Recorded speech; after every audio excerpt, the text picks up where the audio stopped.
We're live recording this right now. It is Wednesday, November 12th. Chase is here. I am here.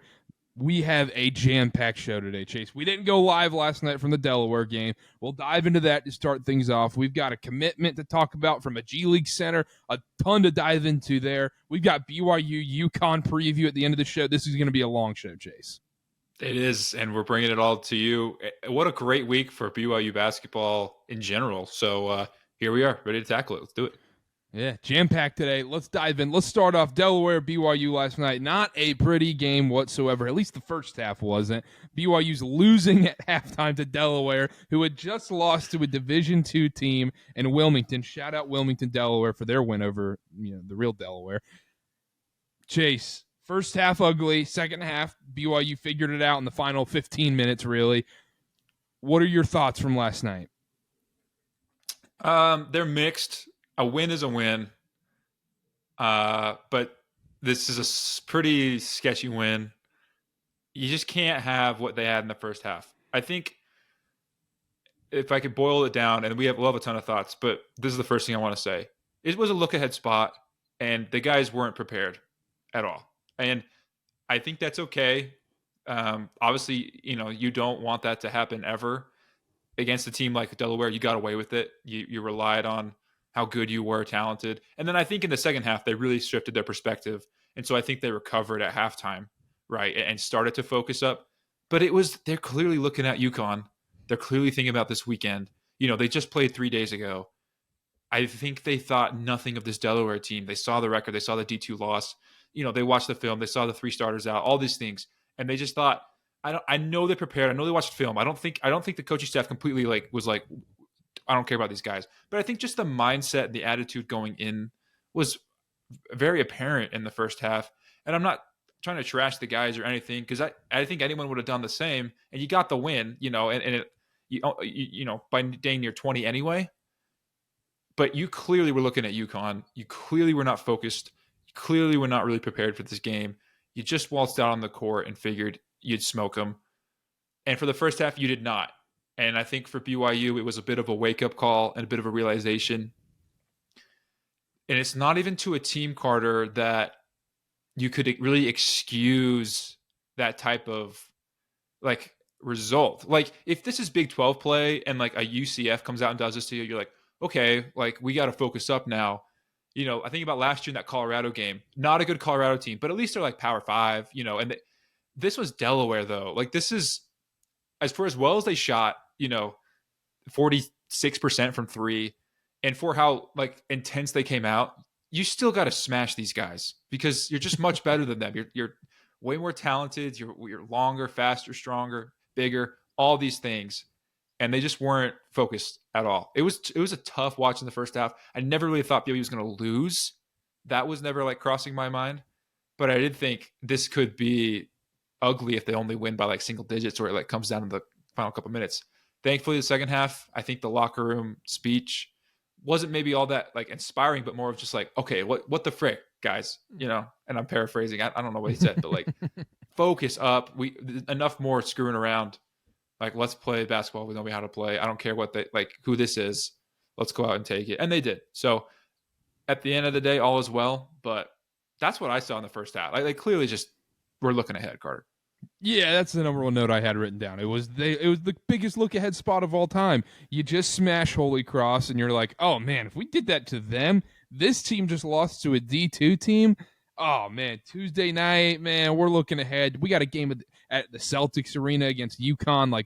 We're all human nature just set in, man. It's natural to feel that way, but also the level of human nature that set in was alarming in that first half, because the lack of focus, the lack of effort, the lack of concentration on both sides of the ball, it would just be silly stuff where no one could really get going. Everybody was just kind of going through the motions a little bit out there. And one thing obviously the look at spot, the other thing I would also point to this too is Moody Davis the not having him out there kind of mattered in this spot, because when last season you have Mwitmag and you have Keba Keita, those guys were setting the tone every single game from the tip-off. And when you don't have those guys, sometimes you just feel like, oh, you can kind of settle in. You got freshmen and your team and everything. No one wanted it that last night. Outside early on, it was Gabe Ikeda. Gabe Ikeda was clearly playing the hardest. Everybody else just clearly looked ahead, looked past Delaware, did not care about them. And that's how it was in the first half. Second half, different story. The score lied, though. I mean, if you're doing a box score Billy right now and you're like, oh, BYU won by like 20 plus, whatever, they didn't cover the spread, but okay. This was way different than the score indicated.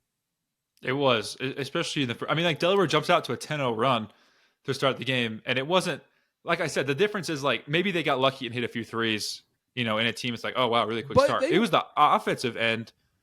They were getting steals. They were harassing guys at, 30 feet from the basket. BYU was not taking shots seriously.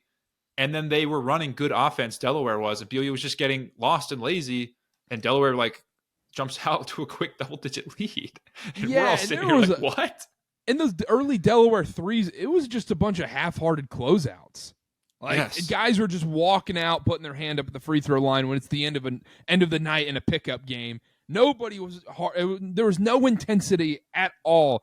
And then you couldn't figure it out until second half. Hopefully Kevin Young laid into these guys, and obviously things changed in the second half. Second half, very different story. It was very refreshing to see Rob and Richie really get going and have that chemistry together and finally knock down some three balls for once, because that first half, I don't know if I've ever seen a lid on the basket like that ever watching basketball.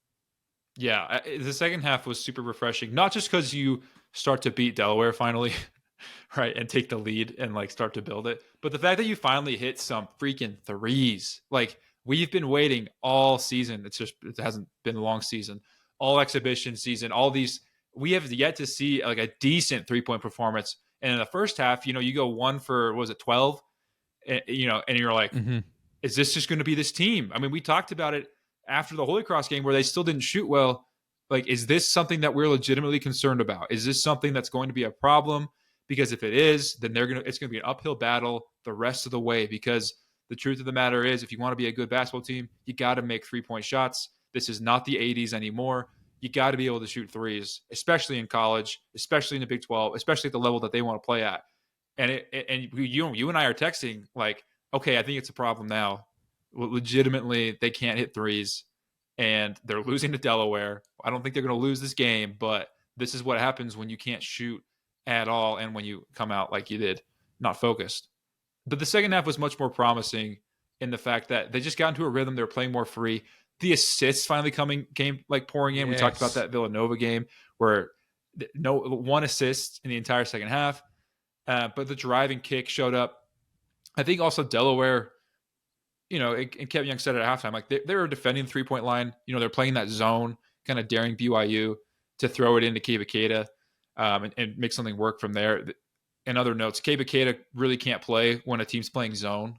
And they had to go small and combat it. And when they did, and that's what really opened up 3-pointers, right? And Rob was really good at working his way in there. The second half was a totally different story. I'm still a little concerned because the only ones who made the threes were Rob Wright, Richie Saunders, and maybe a couple here from Dawson Baker. So you still want more contribution from these guys, but you can do it now. It was so good finally seeing Richie shoot. And by the 10-minute mark when he shot, and this is what we felt all last season, when he shot in, halfway through the year, you're like, I'm pretty sure that's in. I'll put my money on it right now. That's going in. And he finally got back to that point. And that was the best thing to see. And obviously Rob starting to look like he did, in Baylor in the Mary Center. He's been so spectacular regardless of the shooting, but him finally being able to knock some down was also just so refreshing to see. Yeah, it's seeing their confidence back from beyond the arc. That's going to be everything going forward for this season, especially Richie too, because you're right. When he was coming off the screens, or Rob would hit him with the extra pass when they were running that, Delaware was running that zone and hit Richie in the corner.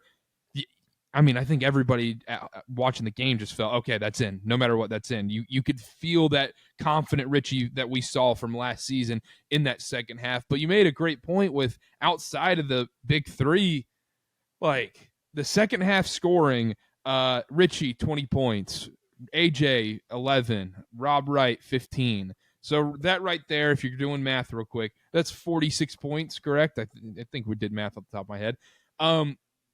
only 5 other points were scored by other players. It was a 3 by Dawson Baker, and Boscovich hit a bucket as well. So 46 out of the 51 second-half points were scored between 3 guys. Now, you ask yourself, is that a sustainable formula going forward? I think yes and no. I think eventually you're going to have to get some out of these guys. You can get away with it game by games and in certain spots, because we've seen it before where like a 2015 Duke team with Tyus Jones, Jahlil Okafor, Justice Winslow, they're scoring all the points. They're the ones, I mean, all 3 of those dudes.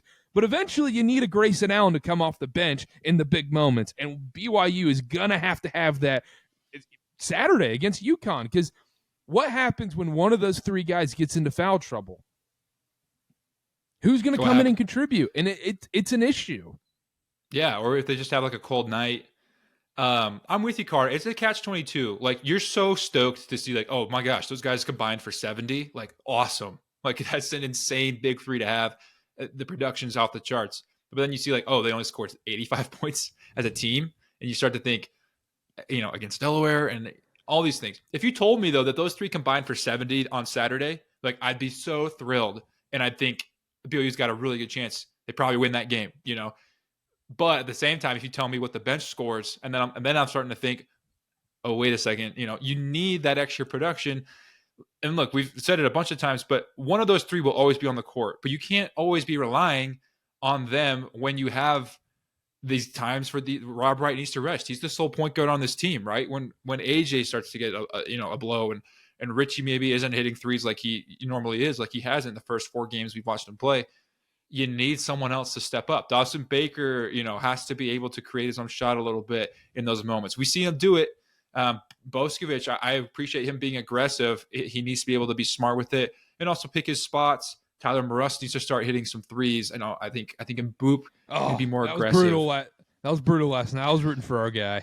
Man, shout out our guy Tyler Morus. He's going to get there. He's going to have an insane game. But he's got the yips right now. I'm praying it's Saturday. I'm going to be in the Garden, and we see Tyler Morus just all of a sudden nail 3 threes and completely change the momentum of the UConn game. Yeah, and then we see him jump higher than Kay Bakeda because he graded out better and just like swats Alex Caravan or something. He just dunks on Terrace Reed. But the point stands, Carter. I think people are talking about it. People are noticing. I wouldn't be shocked if it was like a graphic in the pregame UConn show. Those 3 guys are so awesome. I love watching them play. I'm never upset when one of them shoots. At the same time, I think the Duke, the Grayson Allen game, like they don't win without him coming off the bench, and they don't have a national title that year if it's not for Grayson Allen. Who's that going to be for BYU? I think there's some like awesome candidates. I think they have a really talented bench. We've talked about it, but we haven't seen it so far. So there needs to be more emphasis on it. These were the games too, Carter. This is what's really like kind of sucks to see. These were the games where we were supposed to see the bench really step up and play lesser competition and have their way with them. But the past 2 games, because we talked about this after Holy Cross, the production, the usage percentage is still stuck with 3 guys. Even when you played the worst teams you're going to see all season, it didn't change. So color me concerned. Yeah, that's the thing we talked about in all the previews for these games is, okay, we just want to see someone step up from the bench. We want to see someone step up from the bench and really take a hold of you. I deserve playing time no matter what. No one did that over the last 2 games. Like Diamande kind of did against Holy Cross, but a lot of his buckets were breakaway dunks and just being more athletic than that Holy Cross team who had 0 athleticism. I didn't really see. We haven't really seen it from the bench so far. That's a bit of a concern going forward. But let's end on the positives from this Delaware game before we move on. Second half, once again, just all the positives are coming from the second half. By the way, Richie and Rob combined for 9 of 12 from 3 in the second half. I mean, that's just glorious stuff. Rob Wright's stat line in the second half, 15 points, 7 assists, 5 rebounds, 1 turnover.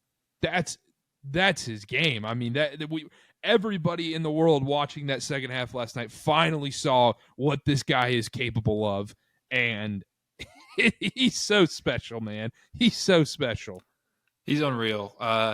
Really close to a triple-double. I know he was going for it. You can see him. You can see him fighting for some rebounds, trying to get. There's some Russell Westbrook in there. He really wanted it, man. I think he deserved it. But either way, I mean, 26, 9-9 is an absurd college stat line. Richie going 26, 10 and 2 also. Basketball's so fun when those guys are running it. And when Rob Wright's hitting buckets like that, I think he's, top 3-point guards in the country, and not number 3. I think it's, he is so good for this basketball team, everything that he does. And then everything when he shoots is just like cherries on top. Like, even when he wasn't hitting them, it was still, Rob Wright's amazing. Rob Wright's doing so much for this team offensively. Only 7 turnovers in a really sloppy first half. It's been a really good turnover trend for this BYU team the first few games we've seen. Even in exhibition against, you could argue, like tougher competition, North Carolina, Nebraska, they did not turn the ball over. The ball handling has been fantastic. The passing's been crisp. There's always some every once in a while. But I don't think they've gone over, I think 7 might be the most or tied for turnovers in a game this season. And that was an extremely sloppy first half in this Delaware game. So they're taking care of the ball big time, Karter. And it's great to see. They out-rebounded Delaware by 21 rebounds, which you always love to see. I think the broadcast, they talked a lot about BYU's lack of rebounding and how that's the biggest problem on the team. And while I agree it can be a lot better, I think in the second half, as soon as they turned it on, they didn't let Delaware grab a ball. And granted, they were hitting nearly every shot that they were taking, but they legitimately stopped letting Delaware grab rebounds. I think total rebounds for Delaware in the second half was 9. That's it. So much improved there from what we saw in the first half and the rest of the season, because that's going to be a massive point going forward. 100% agree. Also, only 4 free throws in the second half that I noticed too. Thought that was interesting. Also, AJ, he's been a lot more efficient than I thought he would be this season. I mean, he's not even talk about him. Yeah, I feel like we didn't talk about him enough. Where it's just he's not forcing silly jump shots, and he's not taking a ton of turnaround contested mid ranges or whatever. He's really picking his spots well. And when it's time to get downhill and get to the basket, he's able to do it at will, especially against these opponents like Delaware and Holy Cross. And I think he might be able to do that. I think he will be able to do that against UConn on Saturday as well. We'll teaser. Yeah, if 18 points could ever be quiet for the number 1 recruit in the country, I mean, it was last night. I mean, Rob Wright and Richie Saunders took over the show, and then you look up and you're like, oh, AJ's got 18, 7 rebounds, 2 assists. He was awesome too. And the thing that continues to impress me, and I mentioned it on last podcast, so I'll keep it brief, but there was not a single hint of selfishness in his game, and there hasn't been since we've seen BYU play. It's Delaware, and even you're getting smoked a little bit, and it could have just been all right, time for the AJ show. Everyone's here for me, and I'm that dude, and it could have just been taking jumpers, fadeaways, gone to the hoop every single time, step back threes, whatever he wanted to do, because he is that dude. There's been not a single hint of that the entire season. He's been happy for his teammates' success. He's doing the dirty work. He's rebounding. He's playing tough defense. To the point where I'm almost I kind of wish AJ would just take it right here. We need a bucket. But also you have Rob Wright and Richie Saunders, who you feel confident in too. But I've just been so impressed with how much of a team player he is. It's a little thing that you feel everyone should be doing. But really, a guy of his caliber going to a school like BYU, knowing he's the king of pretty much of campus, and still doing the stuff that he's doing on the basketball court and not playing selfish at all, it's just really impressed me. It says a lot about him and his future as a basketball player. Yeah, what's interesting about that is I don't feel that way about anybody on this team, that they're quote-unquote a selfish player, but which is also weird because the passing and the offensive flow hasn't really been there for the majority of the early games this season. It's been herky-jerky. That just comes with time and chemistry, because coaches say this all the time, but it is true because, cliches are cliches for a reason. This team is going to look very different come February, March, because they need time to play together and they need time to just gel. And like you said, I really don't think anybody on this team, especially AJ, is inherently playing selfish basketball. It's just been nothing is flowing and nothing is working quite yet, where they've been able to get by just based on their talent so far. Saturday's going to be the real test of that. And if they can show that rhythm and flow that they showed in the latter part of the second half last night, now we're talking about a national title team. Absolutely. Absolutely, man. Yeah. That enough from the Delaware game? We're good? Good with the Blue Hens? Yeah, I think that's enough on the Delaware game. This is gonna be like a 2-hour podcast, but that's okay. All right, let's move on. Let's talk a little recruitment, a little recruiting. I guess transfer portal technically. Mid-season treat. Yeah, I don't know how to describe it, but hey, Abdullah Ahmed, Westchester Knicks center, 6'10", 22 years old, has committed to BYU. And you're like, wait. You said G-League? You said Westchester Knicks? Yes, NBA G-League center Abdullah Ahmed has committed to BYU. Now, the way we're going to break this down real quick is, one, we'll talk about how he fits and all the stuff coming to BYU, and then we'll have a different discussion about G-League guys playing in the NBA, because I think that's a whole different discussion. But starting off with his game and everything, coaching staff, BYU is very, very excited about this guy coming in. Going to be a replacement right away. It sounds like he's going to enroll and be there in January. Now with Nate Pickens out for the season, he in the G League, he averaged 4 points per game, 5.5 rebounds per game last season in 18 minutes. Chase, let's talk about his game and his fit coming into BYU first. Okay, very big dude. Like, tall and like he's thick. He's not chubby at all. He's like a big dude, like almost like Yoli Child's build. Yoli was like just a massive dude. A rim runner for sure. Grinder in the paint, catches lobs, works on the boards. Not as much of like a game outside of like 10 feet from what I saw from the film. I mean, zero game outside of 10 feet from what I saw. Yeah. So we're just going to go ahead and take that and say that's probably what he's going to be playing at BYU. True center position. A lot like what Keba's role is right now. Not necessarily as springy as Keba, but still in his own right, is going to be able to catch lobs, like I said, affect shooters in the paint as a defensive presence. I think he has more post moves than Keba, though I don't know if it's exactly something like a Foose level, like that's our play, is going to go to Ahmed here. But at the same time, it's a really great presence to have at center. Obviously, the experience speaks for itself. He's going to be coming in. He's going to be 23 years old next season. He's going to be having played future NBA players, and in the G League, which is, in my opinion, the second best league in the world, better than any European league overseas. Like, that is pretty invaluable experience, and he's played against some of the best talent, future NBA stars. So him being able to come in here with that experience and be a presence inside, he's an automatic starter in my mind. 30 minutes a game kind of guy, a real grinder. I think he has an impact for BYU both inside and outside. I'd love to see, I think BYU's offense really benefits from someone who can stretch the floor, because the first action is always to bring the center up to the top of the key, either setting a ball screen or getting that pass and a handoff. I don't know if that's in his game. We'll see. He's got a year to develop whatever he wants before he comes to BYU. But all in all, incredible recruiting win, Karter. Yeah, it's a huge recruiting win. You're getting a dude that's 22 years old, and we'll find out here soon from the NCAA, but he's either going to have at least 2 years or maybe even 3 years of eligibility. And there's a chance, I don't know how it all works out with the roster stuff. We have to get more info on that. But a big thing was he wanted to be able to enroll in January and get in there immediately with the rev share and all that stuff. And he could just play. He could play right. He could burn a year of eligibility. But if he's got 3 years, I mean, you could just burn a year right away. You only get to play half a season. Now, if he only has 2 years, I have been told he will not play no matter what, because then he doesn't want to burn a year of eligibility for only half a season. But if he has 3 years, then he could technically play right away, which still remains to be seen. We'll figure that out later.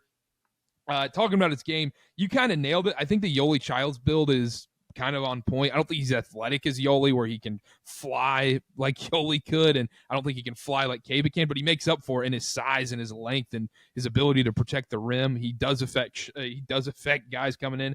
And it's interesting. I was watching the G League tape, and I was telling you about it, where it's like, one, G League tape is awful to watch sometimes because the shot selection's awful. Everybody's trying to get theirs and get to the league and everything. And the guards dictate everything on the floor. It's just whoever's bringing up the ball, that's just the show that night. That is all it is. And if you're going to want to play in the G League, you better be able to run a pick and roll as a big, because that is the only way you're getting playing time in the G League. And he has a ton of experience with that. And from watching it, he's very good in the pick and roll, man. That is his game. Rim running, pick and roll big. And also what jumped out to me is he's got a really nice touch around the rim, which a lot of these bigs, especially in college basketball, do not have. Very, very soft touch. And yeah, man, I think it's a huge addition. I think he's going to start right away, day one. He's going to be the Kaba Keita replacement next season. And it's a huge win, like no doubt about it. I mean, you got someone who's played real professional experience, like you're saying. And we always do those hypotheticals of like, oh, if Giannis came into college basketball, how would it look? And, could he take a 16 seed to the national title or whatever? Like, I always think about that with guys who go a year early and, go undrafted or late second rounders, and they do a year in G League, NBA, going back and forth, and they come back to college. Like, how much more would they dominate having that experience going against that level of talent? And now we're kind of going to be able to see it. Yeah, he hasn't played in the actual NBA, but there's guys getting sent down that are playing real NBA minutes that he's having to go against night after night in the G League. And now he gets to come back and play college basketball. It's insane. It is. I mean, he's going to be 23, massive, playing against legitimate 18 and 19-year-olds. Minimum of 2 years eligibility. Yeah. It's huge for BYU. It locks up the center position. I think his game's awesome. And like a real traditional old school center, like he really is a true five. And I think that's huge to have in a basketball team for a lot of reasons. He's going to fill that spot super well. I also think a big news is like beating out other schools in recruiting. Like you beat out Houston. I think that in and of itself is a big deal. Like, yeah, especially an in-conference rival. Like if it's, BYU Carolina going for a recruit, it's like, okay, whatever. Yeah, you might meet in the NCAA tournament, but beating an in-conference opponent, you're basically your number one competition. It's huge. Yeah, and just any program like with that kind of pedigree, being able to be like, well, we were the more attractive destination in his eyes. He chose us. So it's sweet for BYU. I'm excited. That's the interesting part about the recruitment process is like, I mean, from everything I was told, it was all but Houston leading up to it. And then after the picking stuff, now he could enroll early. And all of a sudden, it flipped to BYU on a dime like that. I mean, it was locked. It felt like it was locked up with Houston until the last second. But that's how these things go, especially in the NIL era. Like you talk about these guys they'll set their commitment dates, and then 2 days out, they could get flipped like that. Yeah. It's crazy. It's crazy. This kind of bleeds into like the G League whole discussion and everything, but one concern I do have for like a G League guy coming into college basketball, sometimes you just like, okay, are these money grab situations? Because like I see both sides to it, because like these guys will make premature decisions. Now Abdullah Ahmed's stuff is different because he was in Europe and then came to the G League. He wasn't like a high school kid coming into college basketball. But like these dudes who make these premature decisions to jump to the G League and go to like the Ignite or something and weren't ready for it. And now you want to come back to college basketball and build that brand, and I don't know, dude. Sometimes I just kind of feel like some of this stuff can be a money grab for the G League guys. And it kind of rubs me the wrong way a little bit.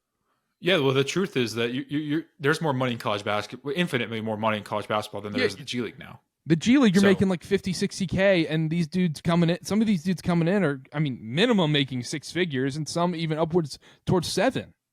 Right. So, it was a big deal here a few years ago when a guy decided, like, I don't want to go to college, I'm going to go straight to the G League, play in the pros, and, guys like Scoot Henderson, and get drafted for, top 3, and it's like a big deal. Now, we're seeing kind of guys go back to college basketball because of, what's the reason here? It's probably money. It's probably because you get a benefit and profit off of yourself and your game way more than you could in the G League. And at the end of the day, that's more valuable than whatever advantage you thought the G League brought, whether it was like being by NBA personnel and scouts constantly playing on pros and upper level. I think guys are now seeing, I think it's more worth it to just play in college. And I think, it's a big deal, especially like on Twitter and everything. This is probably the first of many.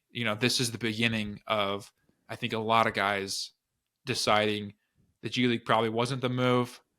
and they're going to go ahead and head out to college now after having already stopped in the G League. And at 22 years old, like that's pretty old to be doing it. And so there's a lot of guys in the G League right now, much younger than that, and they're going to have an opportunity to do the same. So it'll be interesting to see the floodgates open up here and how many guys want to make the jump back down. Because the interesting part is, too, if you're a fringe NBA guy and you think, okay, I can get on a 10-day or I could get to that two-way deal or maybe get a guaranteed contract or something, like, trajectory's going up towards the NBA, you're not even thinking about college at that point. Like, you're thinking about the NBA. And so, and then it's, if you're like, okay, I don't have a shot at the NBA right now, realistically, like, I'm at this point, I've played a couple years in the G League, like, it's just not happening. Now it's like, do you really want to go grind it out in Europe and sleep and live it all the way away, live 12 hours away from your family, thousands and thousands of miles away, or do you want to go to college basketball and get a sweet paycheck and be on the national spotlight? And if you want to build a brand, whether it's through social media or just people knowing you and becoming a household name, like, it's a no-brainer. But then it's also a point of like, okay, how motivated are these dudes? Right. Like, what are they here for? Is it really just for money and, a more stable situation and everything? Or, is it legit about, because what's the thought process behind this? Like, are you going to improve your stock by going to play college ball? In theory, maybe? You could say that because you'll get more eyes on you. But like, I mean, people, I feel like NBA scouts would just go back to the G League tape and like, Yeah, because we've now seen you play against NBA talent, at least on the very fringes of it, if you're in the G League for a bit.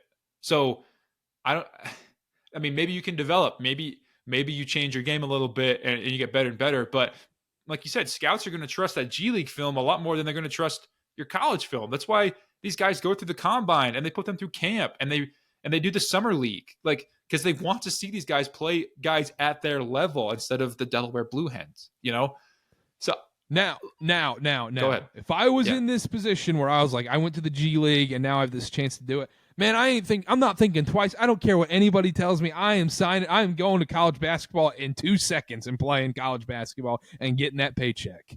You're not thinking twice. And I don't blame you if they let you do it. Why not? But this is a problem. Like, we saw Kevin Young talk about it at Big 12 Media Days and everything. And obviously, we were partial to BYU, and so it's like, yay, this is awesome for BYU. But at the same time, with college basketball, okay, it's this weird balance of, okay, the product is going to be better, but do you really want professional European players and NBA G Leaguers being able to play college basketball? Because as, maybe I'm a college basketball, I'm traditionalist when it comes to college basketball, but I lean towards no and think I agree with Kevin Young where if you're going to let, guys who've played pro in Europe come do this, there's no difference with the G League. Like, let them do it. You got to make a ruling, whether it's all the above or none of the above. You can't have this little mix in between. Yeah, you're a red-blooded college basketball conservative, Karter, and I appreciate that about you. Yeah, I'd agree with that. I just think I'll go on the record. I don't like it. I think we're just muddling all the lines here, and college basketball is not going to look like college basketball. And maybe it is time for a change. Maybe with the NIL coming in, with the one and dones, maybe this is where we're headed anyway. But it just doesn't make a lot of sense to me for a guy to go play in the G League and decide to come back, mostly because what we just talked about. What's the motive here? Why are you coming in the first place? It's for money, probably. It's not really for opportunity. I think guys understand you're closer to the NBA playing in the G League than you will at any college, unless you are already a number one guy in college and you've built yourself up and you're going to get drafted. Then you don't even have to mess with the G League. The thing with the European thing, which those floodgates have been open, and we've seen a lot of great Euros come, and there's some awesome ones this year.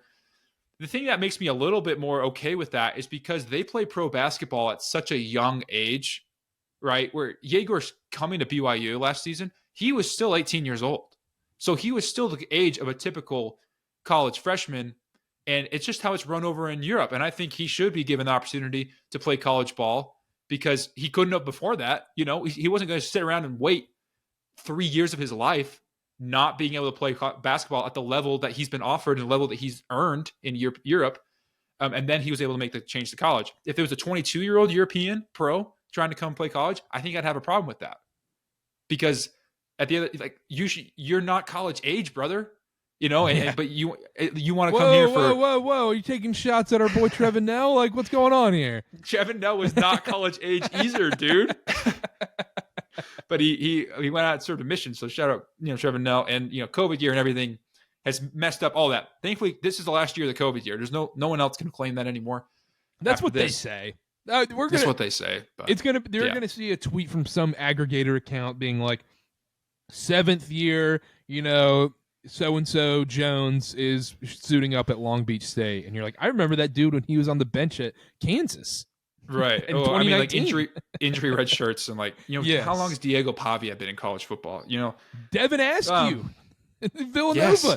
That dude was playing at Kentucky in 2020? He was there 2020, I'm pretty sure. This is like year 6. It's crazy. It's crazy. But that's my because I hear what you're saying. Like if you're going to ban G-League, you got to ban Euro. I think it just needs to be an age thing. I think there's a point where look, you're just too old to play college ball. I think if, I don't know what it is. I don't know how to fix it. I don't know the rules, but maybe it's look, you got to be 20 or younger to come play college, because at 22, 23, having played professional basketball in the G League level, it just seems a little bit like a competitive disadvantage to other teams. And it seems out of place. I don't want to anyone that's doing that. No. Anyone that's doing that, I don't blame them. They're playing by the rules. I think that's totally fine. I just think the NCAA needs to step in and say something about this, because right now, I don't like it. I know I sound like a Scrooge, but neither do you. So yeah, I would feel, you're right. I would feel different if it's hey, this kid reclassed out of high school early. He left his junior year and went and played in the G League for a year. Didn't really go well. He's still 18 years old and then dropped back down to college. I would feel a little different about that than I would with, a 21, 22, 23-year-old guy coming from the G League, coming back to college after playing pro basketball for 4 or 5 years. At what point does an NBA player decide that they want to do this? And what's to stop them? I mean, I don't know if that ever will happen, because if you're in the NBA, you probably made it. But maybe you realize your time's up. Maybe you're a guy who's a little bit washed out, and you're you read the signs and you're like, well, I'm gonna get the head of this. I'm gonna go to play college. And it's like, dude, you were teammates with LeBron, 3 months ago. What do you mean you're gonna come play at Michigan State? They do have the rules in, if you did a 10-day contract and you played if you suited up in an NBA game, you can't come back or whatever. But then couldn't you just sue the NCAA at this point? And the NCAA, man, I mean, they might as well be New Mexico State playing an SEC opponent in November. They are just getting obliterated in these lawsuits right now. I mean, they can't win a single one. They really can't. And think about all these. They have the lawyer from The Simpsons working with them. It's terrible.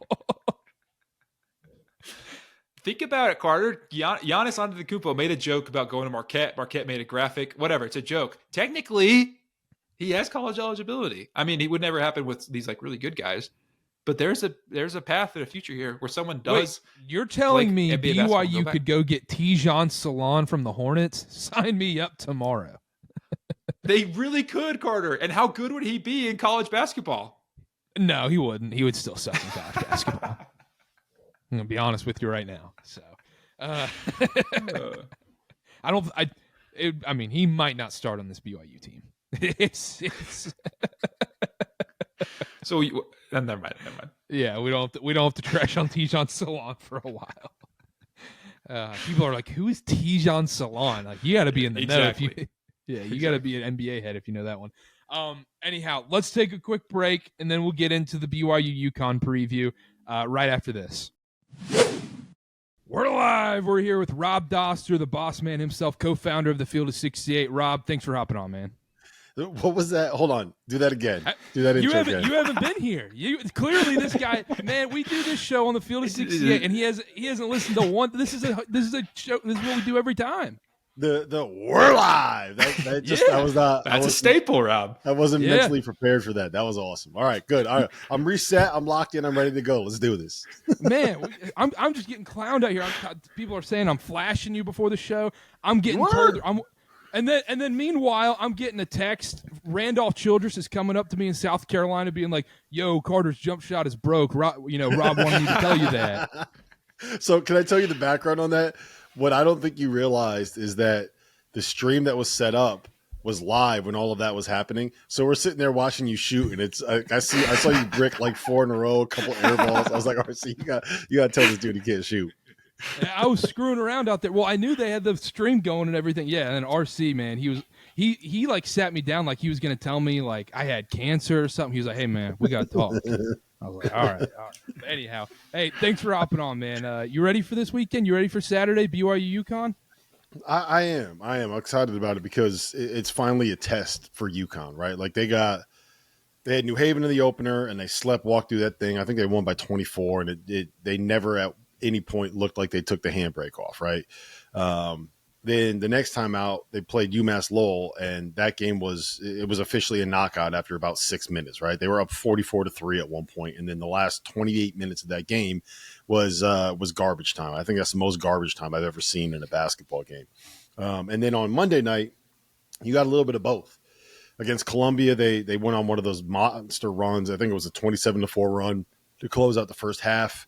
Went into the break up 24, and then again, just never came out of neutral in the second half. So being able to get a real test against a team that has similar size, length, athleticism, talent is something where I want to see where this team is, right? I want to see this is what I call a gauge game, right? You can kind of figure out who they are going to be in on Saturday and then on Wednesday night when they host Arizona.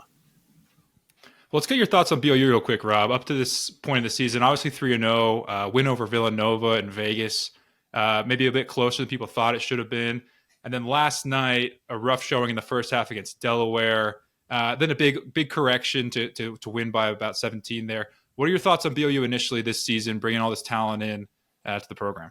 I think they're still kind of trying to figure out how to make it all work together, right? Like it's hard when you have a guy like AJ DeBonsa who has spent his entire career kind of being the guy that everything runs through. And he's supposed to be the offensive hub and the guy that has all of these touches and the guy that makes all of these plays and kind of gets all of these isolations. And now you got a point guard in Robert Wright who also wants the ball in his hands and is kind of a pick and roll heavy lead guard. And you got a guy in Richie Saunders who's going to run off screens and kind of needs stuff built around him. So I think that they're still trying to figure out exactly how to make all of the pieces fit. And we saw this a little bit last year, right? It took a little bit of time for KY to get that group to the point where they were playing at their best. And once it clicked, once he figured out, like, look, we need to be bigger and more physical and more athletic at this level, then that's when they kind of hit their stride. So I think that there's some moving parts there that they're trying to put all together. But I challenge you to find a big three in college basketball that is better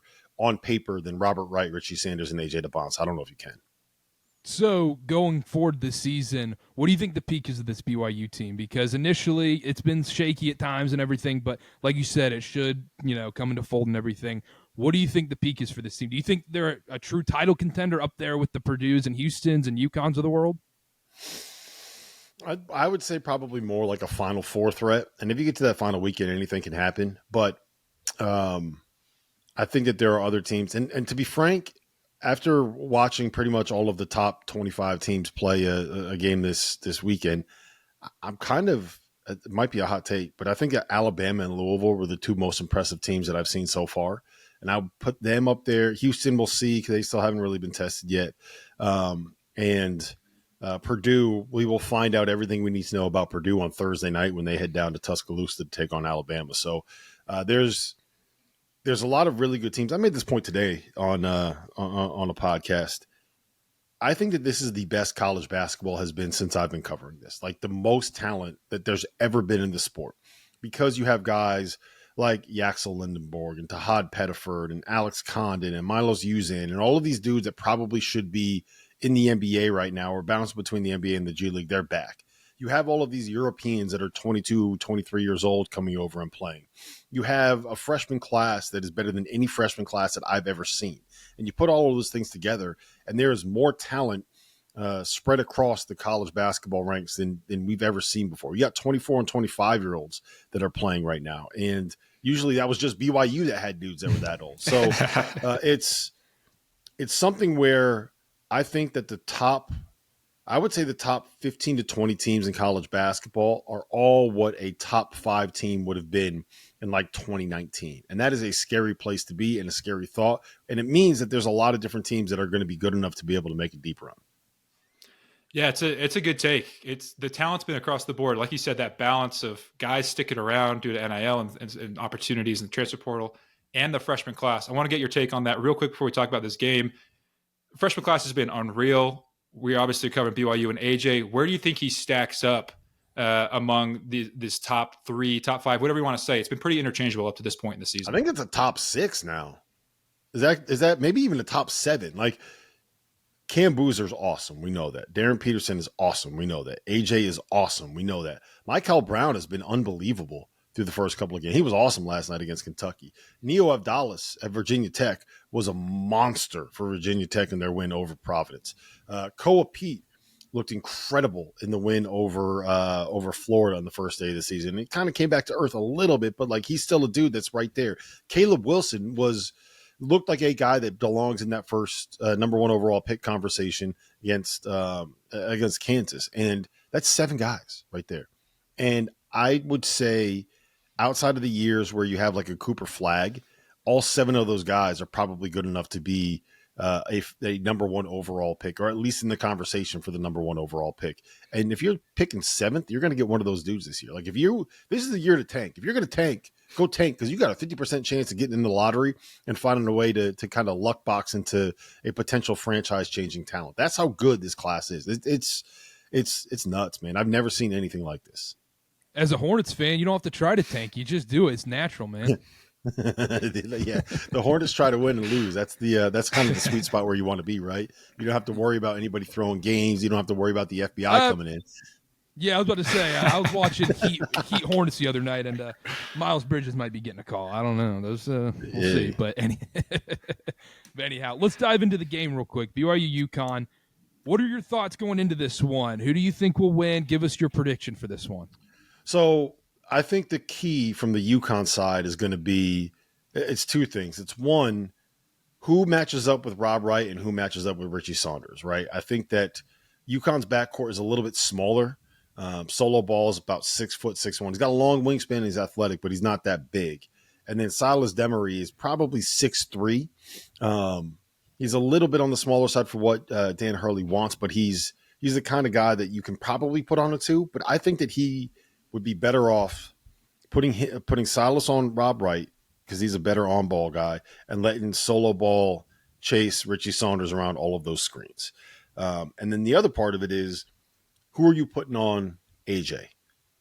Alex Caravan is a guy where the knock on him, and one of the ways that you were able to get at UConn in the 2 years that they won the title, was to have a big, powerful, strong 4-man that could take advantage of that matchup. Alex Caravan is a really good switchable piece. He's a really good kind of ball mover. He's one of these culture guys. He's one of these make everything work guys, right? He's the blender. He's the mixer. He's the piece that makes it all come together. But he's not the best isolation defender if it's against somebody that's bigger and more athletic and quicker than he is. And that's exactly what AJ DeBonta is. So I think what they'll probably do, at least if I was making the game plan, I would probably have Jalen Stewart and Jaden Ross start on him because those guys are combined going to have 10 fouls, because you lose less with one of them off the floor because they're probably going to split minutes at the 3. And that's what I think AJ does best, right? Like even dating back to high school, like his biggest strength was being able to cover ground, get to a spot, be patient, draw a foul, get to the free throw line. That's why NBA teams really like him, because he does all the stuff that you're supposed to do at the NBA level. So that to me is going to be the 2 things that will determine whether or not UConn can get enough stops to win this game. Who's going to guard who on the perimeter, and who are you putting on AJ DeBonta to try to slow him down and keep him in check? On the BYU side, the biggest weakness that we've seen from this team is defending tough action. A lot of pick and roll gives these guys trouble. There's no one better at it really in college basketball than Dan Hurley drawing up offense for this UConn team. What do you see as the key for the Cougars to slow down this UConn offense? The best thing that you can do to really take UConn out of what they want to do, it's two things, right? If you have the ability to switch everything, all of the off-ball stuff, all of those actions, if you can kind of take away what they want to run, that's one way to be able to do it. And I don't know if BYU has the pieces to be able to do that effectively, because you don't want to end up having one of your smaller guys on Terrace reading the post. He will eat them alive. The other option is, if you have a big rim protector in the basket, this is what Creighton used to do so well and why UConn struggled with them, is completely overemphasize going over every one of those screens, whether it's a ball screen, whether it's a DHO, whether it's a kind of off-ball action where you're trailing around a screener. It's go over everything. Don't let them get to the three-point line. Don't let them get a shot off. Funnel everybody into the paint and hope that your big guy at the rim is going to be good enough and big enough to kind of erase that area 8 feet and in. Make them live off of 14-foot jumpers, make them live off of floaters, make them live off of trying to finish over a rim protector at the rim. And I don't know if Keba is good enough to be able to do that. So I'll be very curious to see what KY believes is the best way to guard them. I'll tell you this. Don't do what you did against Alabama in the turn. Don't go over everything, because they got too many shooters, man. Like Solo Ball is shooting 33% from three, and he has been unbelievable getting to the rim so far. Granted, it's been against a bunch of bye games, but he's been able to get to the rim. That's where he's taking a leap. But if you go under screens against him and let him get hot, he can reel off 6 or 7.5, dude. Like he's something else when it comes to being a shooter. The good thing for BYU is that Braylon Mullins isn't going to be playing. He sprained his ankle about 3 weeks ago and is still coming back. That guy we'll see what happens with him, because he was a top 10 freshman coming in. He's got bounce. He's got a little bit of nastiness, and he is as good as Solo Ball when it comes to making those threes. Yeah, Braylon Mullins is dirty. I mean, him going out is going to be huge for this game. And I was going to mention that. Like I told Chase before we hopped on the recording, I was like, I know Rob's going to bring up, we're sitting courtside at the Sweet 16, BYU just going under on Mark Sears and LeBaron filing threes nonstop. And if you do that against Solo Ball, like, yeah, he shot 33% from three this year. He's a 40% three-point shooter. Yes. Yeah, he will get it going if you let him. Yeah. Well, all right, Chase, anything else? Let's hear your official prediction, Rob. Let's hear score. Who do you see as big player of the game here? So as of yesterday, I don't know if it's changed. I might as well go check. I don't think it's changed much, but as of yesterday, it's the same thing. The KenPom projection is UConn winning 80-75, and that seems like a much higher scoring game than what I would expect. UConn is at their best when they play games where the possessions are in the high 60s and low 70s. They don't want to play games that are in the high 70s or low 80s. They want to be able to run their stuff, have 22 to 25 seconds come off the clock offensively, and get a good shot out of it. So I think UConn will win. I think that it will end up being somewhere around 76-68 is my prediction. If you are a wagering man, I would take a look at the under if that line ends up being, or if that total ends up being around 155 or 160 or so. But I think it's going to be a slower paced game, and I think that will play into UConn's hands in this matchup. The tough part is going to be, and I don't know how many BYU fans there are kind of in the Massachusetts area, but they're playing that in an NBA arena, and there are going to be a lot of UConn fans that are going to say, hey, I get priced out every time I try to go to the Civic Center, every time I try to go to Gamble. They never get late night weekend games.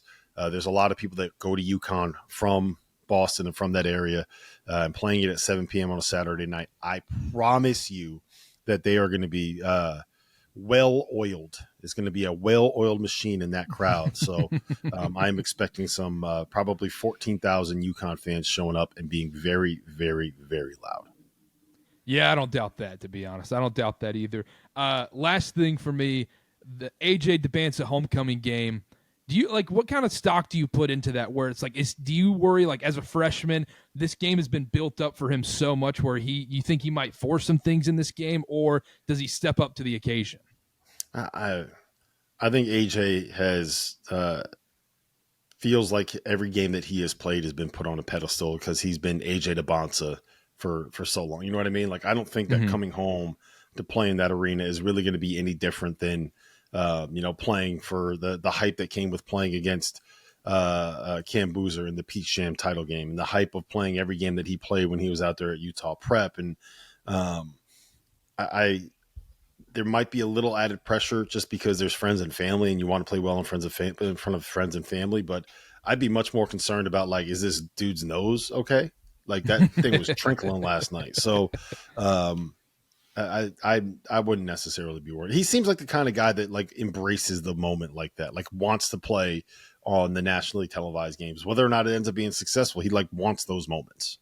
That's the weird part about all these freshmen now. They all embrace it. Like, all 7 of those dudes are just ready for this, and it's so weird seeing 18-year-olds like that. Yeah, some of them are 19. Let's just yeah, you know what I mean. You know, they're not a typical freshman, Karter. They're not like us. Come on, right? man. Not like us. So I saw my son is starting to do some AAU hoops, and they sent out a release about a tournament for 8th graders, and they said that the cap is 16 years old for an 8th grade tournament. 8th grade? 8th grade tournament. You can play until you're 16 years old. So that's what happens. You got these 16-year-olds that are in 8th grade, 17 and 9th, 18 and 10th, 19 when you're a junior, and then you reclassify and head to college as a 20-year-old freshman. And then you do a 2-year LDS mission, and then you're a 22-year-old freshman. Yep, you're renting a car when you're a sophomore in college. Yeah, exactly. Anyhow, Rob, thanks for hopping on and giving us the time, man.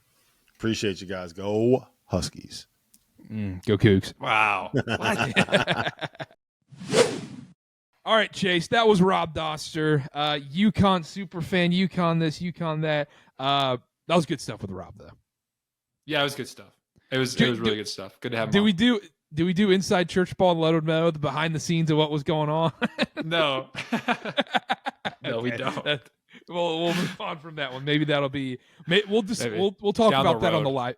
Yeah, that'll be on the live show Saturday night. We'll bring that up then. Okay. Yeah. Yeah, that works.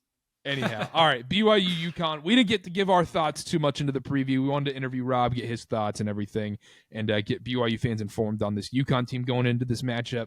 So, Chase, BYU UConn, your thoughts going into this one? Yeah, I think Rob really nailed a lot of things. You got to take it for what it is. He's a big UConn fan, so he knew a lot about them, and that's. It was great to have that perspective. But I do think he was right. I think playing in an NBA arena, both these teams, it's the best teams they've seen. I think it's going to be really slow, really mucked up, really low scoring. And I think the big key for BYU here is being able to just play defense on this UConn team. The biggest weakness that I mentioned with Rob a little bit is the screening action, the off the ball stuff, being able to switch properly. BYU's gotten killed this season so far on that. They've gotten better as each game's gone on, I think. Of course, the last 2 games have been bye games, so it's been whatever. But no one does it better than UConn. You think of a Dan Hurley team, you think of all the action he runs, the sets. I mean, it just leads to wide open shots against like really, really good teams consistently. And against BYU, it's going to be no different. UConn's going to get open shots. They're going to be able to find that action because they're going to exploit BYU's weaknesses. The question is, how do they respond? How do they adjust? What do they run at the beginning of the game? Do they go to zone? Do they stick with the man? Do they go over screens, under screens? All these matchups and things, it's up to the coaches to figure out. But I just think if they do not find a way to slow down UConn offensively, it's going to be a very long night, Karter. It could be a very long night. And Rob talked about it too, going under on screens with solo ball or caravan. You can't do that in this game. There is one thing, like, I am kind of jealous. Like, I'm very, very, very, very excited to go to the game this weekend and everything. One thing I am a little bit jealous of is when you watch on TV, you can kind of see the chess game a little bit more and see the ins and outs and the cuts and everything a little bit better depending on your angle in the arena. I think this is just going to be a fascinating chess match of, okay, Dan Hurley runs all this action, all these crazy sets and everything. How does BYU respond? How does the peel and switch defense react to what Dan Hurley wants to do? Does BYU go zone in certain spots in this game, even though UConn can't shoot the ball? Like, what it's going to be? I think that's the most fascinating thing going into this matchup. And the AJ Dybantsa piece. I think AJ has a big game against UConn here. Now, they have two guys, Rob talked about it with Ross and Stewart, are going to be the AJ stoppers, quote unquote, in this one. And Rob said they're going to combine for 10 fouls probably in this game. I think AJ has a monster game in the Garden in this one. I really think, to your point, I think UConn's really scared of BYU and just the individual talent that all these guys have as ball handlers. Go ahead, Karter. Okay, I was going to say we should stop the quote card there. People should aggregate that. Where Chase just says UConn is really scared of BYU. Yeah, and then we'll get your Dan Hurley quote later too. We'll get that going. I think that they really are, and because of how talented all these dudes are. They've seen Rob Wright, they've watched the AJ film, obviously, and then Richie Saunders is a guy that can kill you from every spot on the floor. Because when you have Stewart in guarding AJ and you have Ross, they're interchangeable. They play the same position. Who's guarding Rob Wright? Can solo ball keep up with him? In a one-on-one dribble situation. It's Caravan going to be taking Richie Saunders. If you get a switch on Caravan and AJ, it's game over, barbecue chicken. I think it's going to be a lot of that. They're going to be hunting matchups. We say all the time, NBA style offense. That's the NBA, man. It's find the weak spot, get your best guy matched up with him, and then just let him go to work. We might see a lot of that on Saturday. Can we get Caravan on AJ? The second we do, let's go. Go to the hoop. I think the key here, because I think BYU has success getting to the rim against this UConn team, just because of how good they are as ball handlers, particularly like AJ, Rob, and then Richie in his spots, right? Because he's such a threat from the 3-point line, is able to get guys up in the air. Hard closeouts, he's able to get past them. The key here is just going to be finishing, I think, for BYU.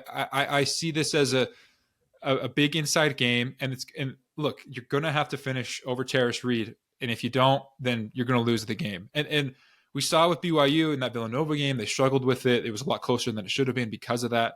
So BYU's got to be able to have touch around the rim, because I really see this BYU team getting to the lane, finding opportunities to make shots. The key is just going to be hitting them, Karter. Yeah, I think it, in some ways, I think obviously UConn's a much better team than Villanova and can also exploit you on offense way more than Villanova could. And they're just overall a better team. But I think there are some things you can take away more from the BYU Nova game than you can from any of the UConn games so far this season. And one thing is that I worry about this, but also it can be a bit of a positive, is UConn's going to want to get this game a little murky. But even if they do, muck it up a little bit, AJ and Rob can still get to the basket and still win in ISO situations, but it can't be that for a whole 40 minutes of basketball. Otherwise, BYU, eventually that's going to catch up and you can't win in that way, and other people have got to get involved in everything. The other thing is, no dumb fouls. We haven't seen it so far, so knock on wood, but no dumb early fouls from guys like AJ and Rob early on in this game, because that's going to be critical too, because solo ball, like Rob mentioned, he's been able to get down the lane a little bit, or get down the lane this season. Rob's going to have a tough time playing defense on those dudes getting to the basket, and he cannot have these cheap fouls, because he's going to have to play upwards of 37, 38 minutes in this game. Ideally. Yeah. I mean, especially with I think the ball pressure UConn's going to be putting on, like, this is the best team you've seen. You got to take care of the ball. You got to have that confidence in your point guard in those situations. There's no one I'd rather have than Rob Wright. But then after that is the question, he's going to be playing a ton of minutes in this game. I think there's a good chance we see zone from both schools here. I know it's not really in like Dan Hurley's DNA to run a zone. Like, he prefers just hard-nosed man-to-man. But I think there's been some moments that are on tape that have given BYU fits in a zone defense. I wouldn't be shocked if he run that out. I wouldn't be shocked if KY tried that out. If all the action, all the screens is killing BYU, maybe the answer is to go into a zone and be able to kind of neutralize a lot of that ball screen action and stuff like that. The one thing that's comforting for BYU is, even when, again, Delaware, it wasn't the best team. Even they ran zone, though, Rob Wright was still able to get to the paint. And once you get to the middle of a zone, it's game over. That's how you beat it. So it's not going to be, they're not playing Delaware anymore. It's a much better team. But I think it's like kitchen sink type game, like you said, Carter. The chess match, a lot of adjustments here. I'm really excited to see it. First off, I mean, what an awesome opportunity for BYU to play UConn Boston. I mean, we talked about it before, but it's so sick. But also just from a basketball mindset, seeing all these things. I think we see it all. I think we see the junk defenses. I think we see some of the best stuff. And here's what we didn't really talk about. This is, in football, you complain about the FCS game. You're like, the offense is so vanilla. If you're BYU, the offense is vanilla no matter what. But if you're other schools, you start to roll out your best stuff later in the season. This is a huge game for BYU. I think KY's running his best stuff.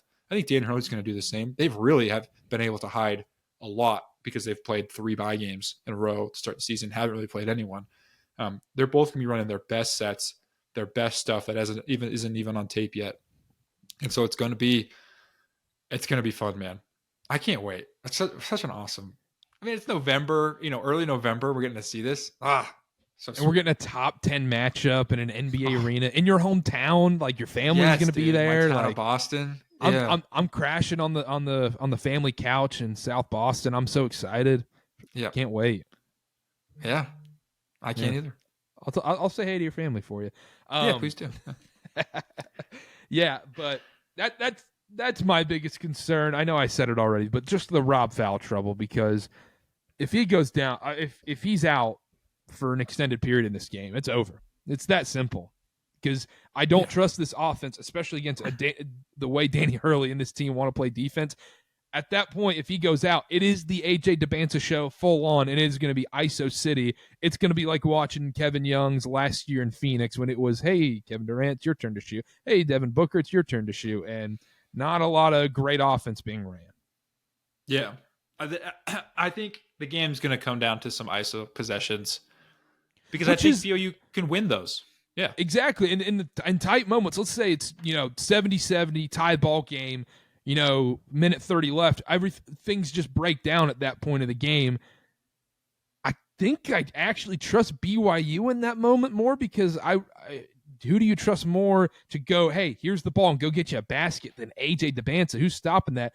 Another point in this game, too, is Dan Hurley's going to throw a lot of double teams at AJ, and how does he respond to that? Because these aren't going to be the same double teams you see in high school or even against Nebraska or anything. These are going to be intense traps, and you got to be quick making those decisions. Luckily, I think AJ will actually be fine with that, because he's an unselfish player, actually, and has pretty decent court vision, to be honest.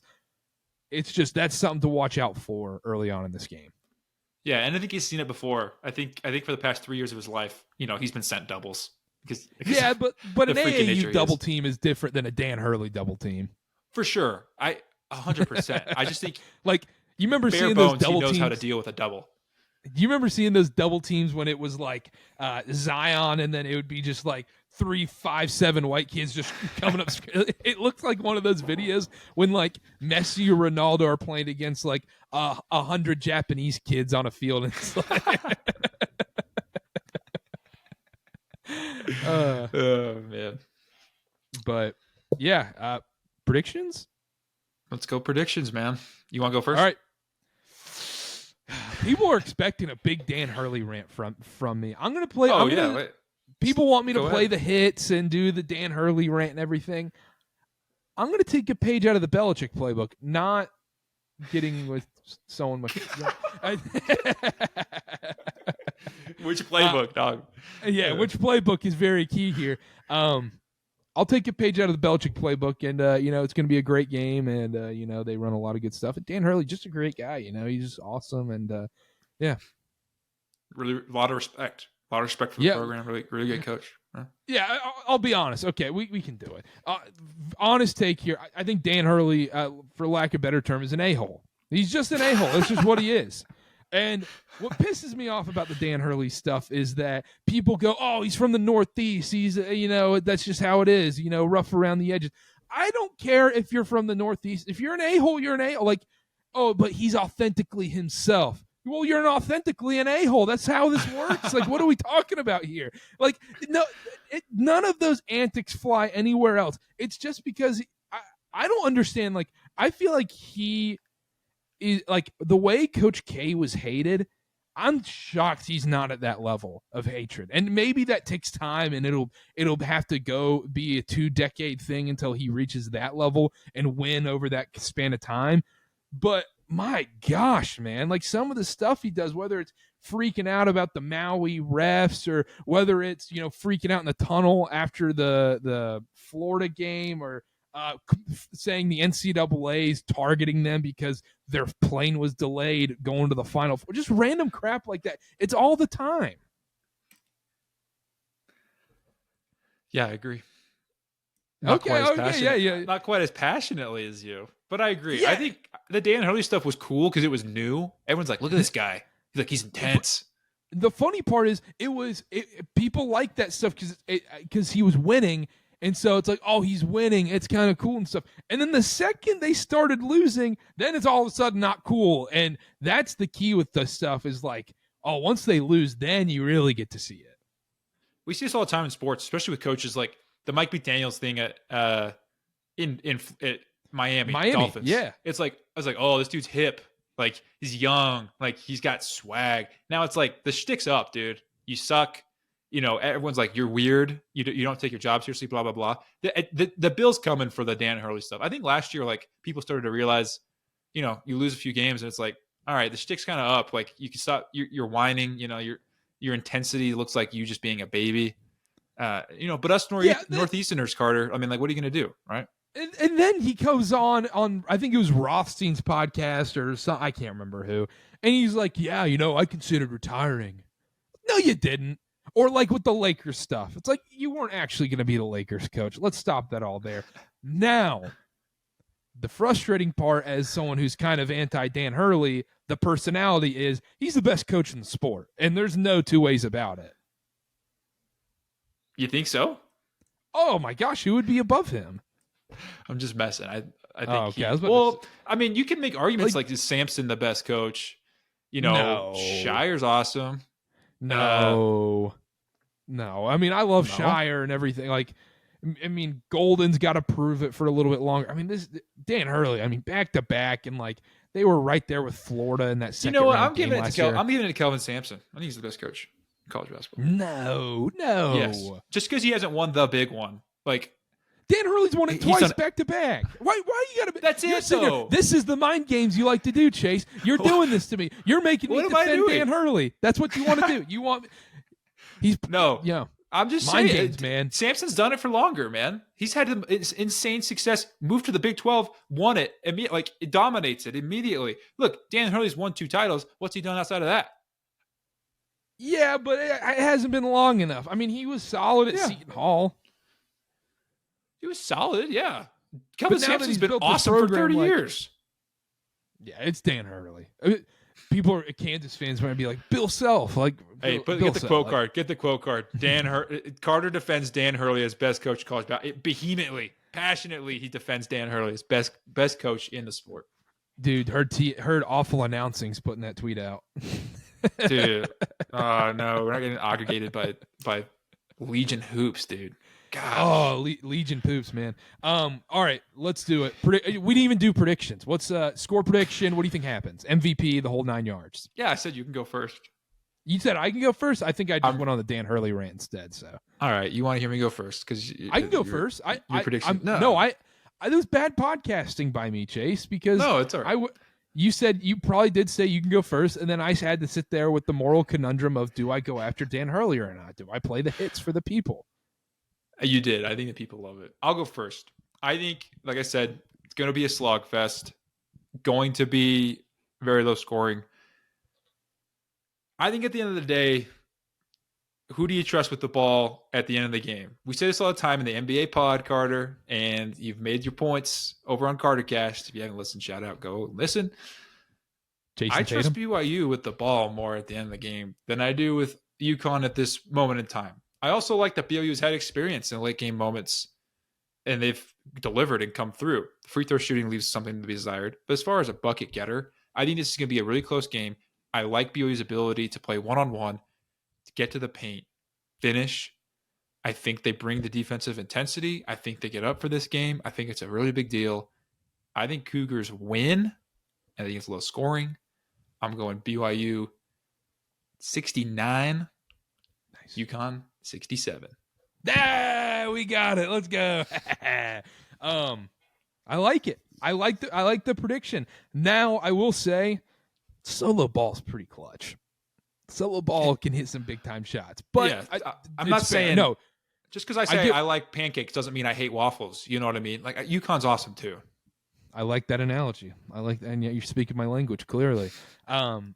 Yeah, I've been going back and forth with this game because I've said it. Like, you watch the UConn film so far, and even Rob talked about it. Like, what can you really take away that much? I mean, I would say 80% of what we watched is garbage time, and you get some nice runs here and there, and but nothing's felt legitimate yet about what they've done so far.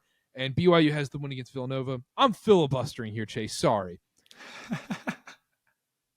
I like BYU in the spot, and I think AJ has I think AJ has an all-time game.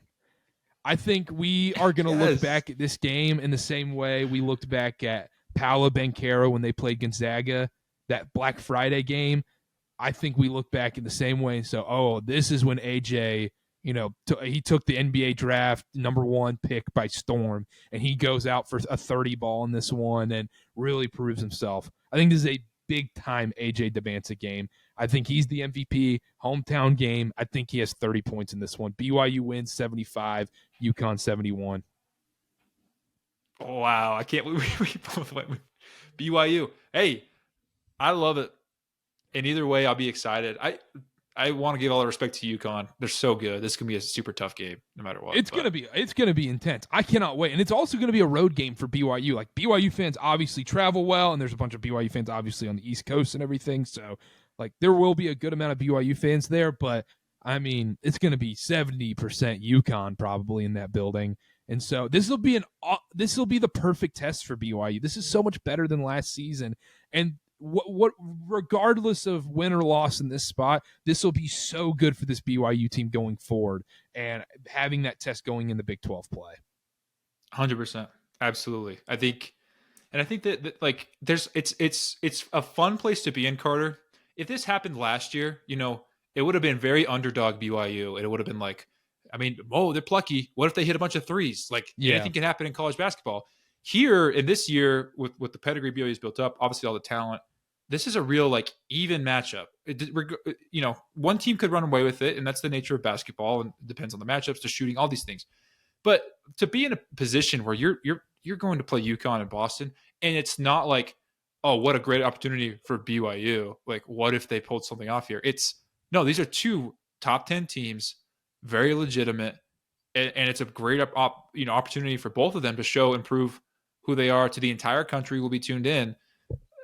It's just special, man. We are blessed. We are so blessed in the college basketball world as a whole, but especially here as BYU fans and doing this podcast, because this is the type of stuff that makes the sport great. And BYU's being a part of it with a legit chance and an even matchup to do it is incredible. Can't ask for much else, man. Can't ask for much else, and I can't wait after. I got to find a good place to watch the football game. I got to watch BYU TCU somewhere. I got to find a good sports bar outside of the Garden and go watch this game, man, because I don't want to go back to the hotel. Yeah, I'm excited. Yeah. I'm just excited. I'm ready to get to Boston tomorrow. You should get the attention of the bartender. Can you turn on BYU TCU, please? And the bartender's like, well, are you going to ask for a Coke or a water? It's like, yeah, actually, yeah. Yeah, I'll take Diet Dr. Pepper. You guys have chicken fingers? The worst though, here's what's gonna be the worst. When you go walk into the bar and they're like, sorry dude, we got YouTube TV. No ESPN games. Is it an ESPN game? BYU TCU, yes, it is. Okay, the late night ESPN slot. That's brutal. Hopefully it's resolved. Hopefully it's cable. Hopefully they got cable. I think they got Hopefully they got cable. Cable's coming back. Nice little is comeback it, or right is now. ESPN just suck? ESPN, everybody sucks. All the above. This is everyone's fault, especially I'm looking at you, ESPN. But yeah, well, I mean, have you gone to the website, Carter? Have you gone to keepmynetworks.com? It's your fault, dude. You're not putting in any work. Yeah, I know. Yeah, I mean, but also like talking about the football game too. Like this could be an all-time Saturday for BYU sports history. I think if BYU pulls it off and wins the UConn game, I could care less what happens to football, man. Because that'll be that's an incredible win. They gotta win care. the Yeah, they gotta win the get out of here. Get out of here with that. Come on, man. It could be an all-time week. Would this be the biggest? It wouldn't be the biggest BYU basketball win, but it would be like the most up there with the most notable, with the most. I mean, it'd be right there with San Diego State. Bigger than that, probably. Yes. What? Get the frick out of here. San Diego State was top 5 matchup. I'm thinking like, they beat number 1 UConn multiple times, but there was those plucky. Like I said, it was like BYU big underdog, but like they're plucky. They hit threes. Eric Mika tears them apart. Kind of like Gonzaga. games. Gonzaga. Did I not say Gonzaga? You said UConn, but it's okay. Oh, sorry. Yeah, they beat number 1 Gonzaga multiple times.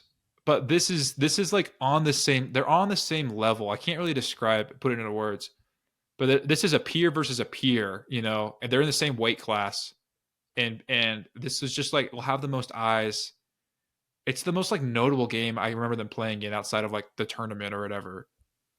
Especially in November. I don't know. It's awesome. Yeah, I mean, you look back and it's like when they played Carolina and Vegas in like 08 or 07 or something like that. Like, this is it right here. Especially non-con. You kidding me? Yeah. And they're the same tier. I've said that 100 times. They're the same. They're peers, man. Yeah, even like the Kansas game in Maui, it's like BYU's plucky underdog. Like, maybe they can get one off. But now, I mean, right. Bart Torvik has BYU favored by a point. Ken Palm's, like Rob pointed out, got UConn by 5. So I'm a Bart Torvik guy. Yeah, I am too when it fits my agenda. Yeah, exactly. It's like plus minus. But anyhow. All right, we went long enough, Chase. This was a loaded show, jam-packed show. I hope you guys enjoyed it. There was a lot of good stuff from this. So anything else before we go, Chase?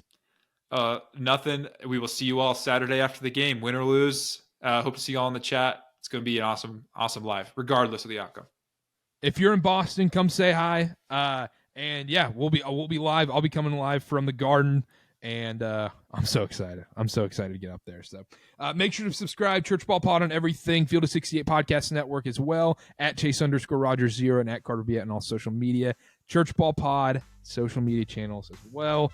If you're listening on Apple, Spotify, 5-star review, you know the whole drill by now. I don't need to repeat it once again. We'll see y'all Saturday night. Make sure to hop in the chat. We'll see y'all then. Adios.